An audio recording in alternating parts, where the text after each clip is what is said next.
สบายดีกับสวัสดีพี่ฝั่งไทยและก็ฝั่งลาวยินดีต้อนรับเข้าสู่ช่องเกร็ดแก้วเส้นเก่าเส้นเคยอีกแล้วเนาะซึ่งมื้อนี้สาวเกร็ดแก้วมีเรื่องราวและข่าวๆเอามาฝากมาตอนพี่เกี่ยวกับแม่ทัพภาค2นั่นเองเนาะพี่แม่ทัพภาค2จะมีชาวบ้านเกี่ยวกับถามกับแม่ทัพว่าเราจะสู้ไหมเศรษฐกิจแบบนี้ เราจะสู้ไปด้วยกันหรือว่าเราจะถอยเศรษฐกิจที่ว่าบ่มั่นคงว่าซั่นซะเนาะแต่แม่ทัพเพิ่นตอบแบบคนไทยหลายๆคนอาจจะต้องปลื้มแน่ๆหรือว่าสุดใจดีใจแฮงที่เพิ่นตอบแบบให้กำลังใจอย่างเต็มที่เนาะพี่เดี๋ยวเราไปติดตามรับชมคลิปวิดีโอไปพร้อมๆกันเลยเนาะว่าเรื่องราวที่เพิ่นจะตอบจะเป็นแบบใดและจะเฮ็ดให้คนไทยหลายๆคนต้องภูมิใจแนวใดเดี๋ยวเราไปติดตามรับชมคลิปวิดีโอไปพร้อมกันเลยเราจะถอยไหม ขอเรียนถามค่ะแม่ทัพไม่เคยพูดคำว่าถอยค่ะโอเคสุดยอดเลยค่ะค่ะขออนุญาตฝากถามนะคะพอดีเศรษฐกิจทุกวันนี้มันก็แย่อยู่แล้วเนาะชุมชนเราก็ประสบกับภัยอย่างนี้อยากถามว่ามีแนวทางที่จะช่วยเหลือชุมชนยังไงฝากถามรัฐบาลนะคะช่วงนี้พี่น้องประชาชนก็ทำมาหากินได้ตามปกติไม่ต้องระแวงหรอกครับไปหาหอยหาปูหาปลาตามปกติเด้อหาหน่อไม้ตามปกติมาเรียนหนังสือตามปกติยังไม่มีอะไรนะครับถ้ามีอะไรแล้วก็จะมีสัญญาณจากฝ่ายทหารส่งสัญญาณมาที่ท่านนายอำเภอกำนันผู้ใหญ่บ้านเด้อนะครับแต่ช่วงนี้ยังไม่มีอะไรก็ขอให้เราช่วยกันเป็นหูเป็นตาให้กับหมู่บ้านชุมชนเราด้วยมีคนแปลกหน้าไหมเข้ามาในหมู่บ้านมีใครมาแอบมันต้องมองเราไหมก็ขอให้แจ้งเจ้าหน้าที่มีคนแปลกหน้ามาคอยที่จะทำไม่ดีไม่ร้ายในชุมชนเราไหม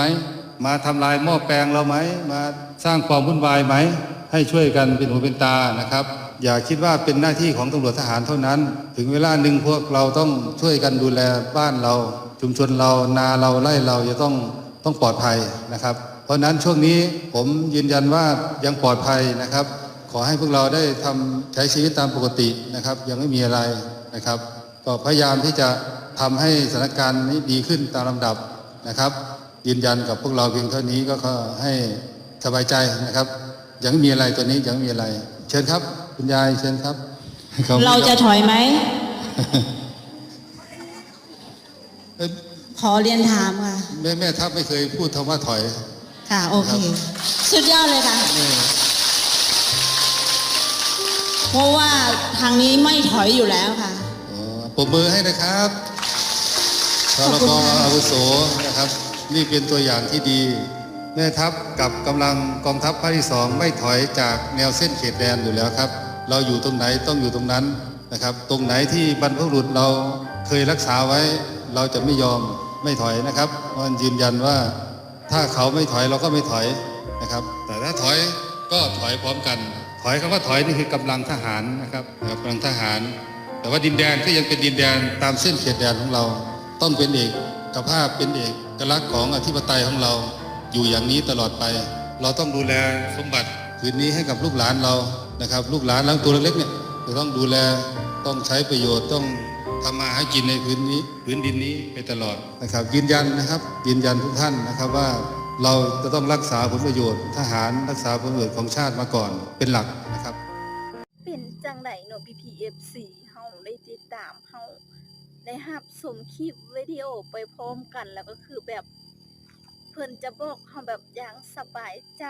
ไม่มีวันถอยเนาะจะสู้ไปด้วยกัน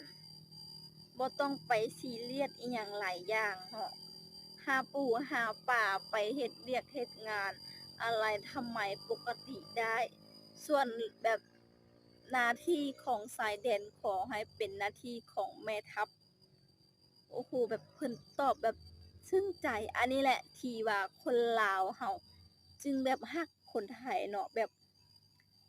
เขาจะบ่ยอมแพ้แต่เพิ่นจะเปิดทางออกให้แบบประชาชนสบายใจนะพี่คือได้ฟังแล้วก็ซึ้งใจดีใจแทน